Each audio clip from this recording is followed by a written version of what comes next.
Hey guys, just wanted to talk about the new Netflix animated series, Long Story Short.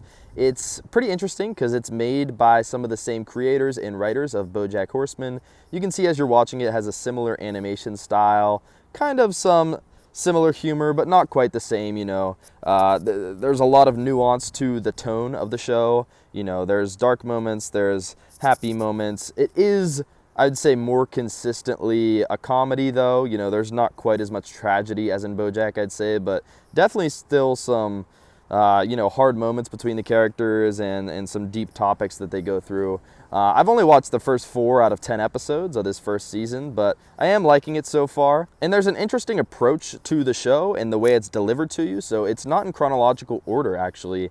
Each episode kind of jumps around to a different year. And so I believe the first episode of the first season here started in like 1991 when the main characters were kids with their parents living at home, and then it jumps kind of to all different years throughout each episode, sometimes showing multiple different points in time in the same episode. You know, it'll bounce up to you know, 2021 or 2014 or 1996, you know, to see where they're at different points in their lives.